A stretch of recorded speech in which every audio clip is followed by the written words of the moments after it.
इस पावन लक्ष्मी नारायण की कथा को अंत तक अवश्य सुने, क्योंकि यह केवल एक कथा नहीं बल्कि एक ऐसा दिव्य अनुभव है जो आपके जीवन में सुख, शांति और समृद्धि का द्वार खोल सकता है।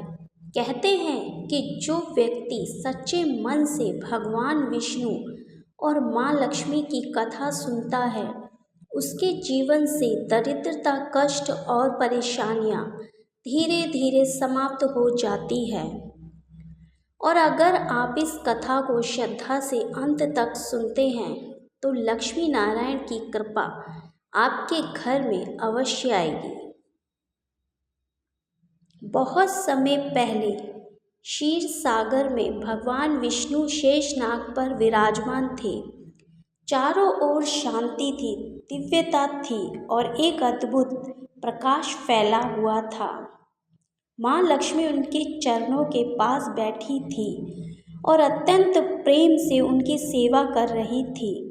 उनके मुख पर करुणा और ममता की झलक थी और भगवान विष्णु की आंखों में संपूर्ण संसार के प्रति संतुलन और धैर्य दिखाई देता था। उसी समय माँ लक्ष्मी ने भगवान विष्णु से एक प्रश्न पूछा, प्रभु, मैं पृथ्वी पर किस स्थान पर निवास करूं और किन लोगों के घर में सदा वास करूं?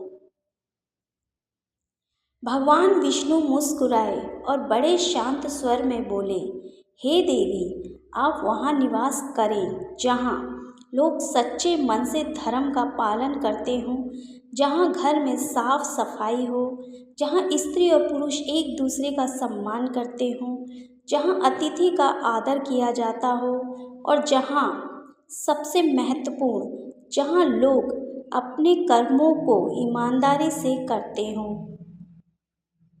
उनकी यह बात सुनकर माँ लक्ष्मी बहुत प्रसन्न हुई। एक दिन माँ लक्ष्मी और भगवान विष्णु ने सोचा कि वे पृथ्वी पर जाकर देखें कि कौन उनके योग्य है। वे साधारण मनुष्य का रूप धारण करके एक गांव में पहुँचे। वहाँ उन्होंने कई घर देखे। कुछ घर बहुत अमीर थे, लेकिन वहाँ अहंकार और झगड़ा था। कुछ घर गरीब थे, लेकिन वहाँ प्रेम, शांति और सच्चाई थी। आखिरकार वे एक छोटे से घर के सामने रुके। वहाँ एक गरीब दंपत्ति रहता था। घर छोटा था लेकिन साफ सुथरा था। पति पत्नी दोनों बहुत मेहनती थे और हर दिन भगवान विष्णु और माँ लक्ष्मी की पूजा करते थे।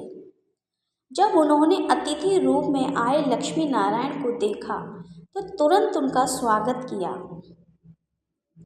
हालांकि उनके पास ज़्यादा कुछ नहीं था, फिर भी उन्होंने जो थोड़ा बहुत था वह प्रेम से और सम्मान से उन्हें परोस दिया। उनके आँखों में सच्चाई थी, उनके व्यवहार में विनम्रता थी। वे किसी दिखावे के लिए नहीं बल्कि सच्चे मन से सेवा कर रहे थे। उनकी भक्ति देखकर भगवान विष्णु और माँ लक्ष्मी बहुत प्रसन्न हुए। अचानक पूरा घर प्रकाश से भर गया और वे अपने दिव्य रूप में प्रकट हुए। दंपत्ति यह देखकर स्तब्ध रह गए और तुरंत उनके चरणों में गिर पड़े। माँ लक्ष्मी ने मुस्कुराते हुए कहा, जहाँ सच्चा मन और सेवा होती है वहाँ मैं स्वयं चली आती हूँ। भगवान विष्णु ने भी आशीर्वाद दिया, तुम्हारे घर में अब कभी दुख नहीं आएगा। अगले ही दिन से उनका जीवन बदल गया। घर में धन, सुख और समृद्धि आने लगी।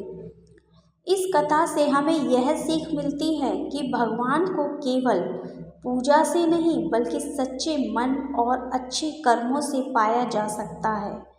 माँ लक्ष्मी केवल धन की देवी नहीं है, वह शुद्धता, सेवा और प्रेम की प्रतीक है। अगर आप भी चाहते हैं कि लक्ष्मी नारायण की कृपा आपके घर में बनी रहे तो इस कथा को अंत तक अवश्य सुनें और कमेंट में लिखें जय लक्ष्मी नारायण और इस वीडियो को शेयर करें ताकि और लोगों के जीवन में भी सुख और समृद्धि आ सके।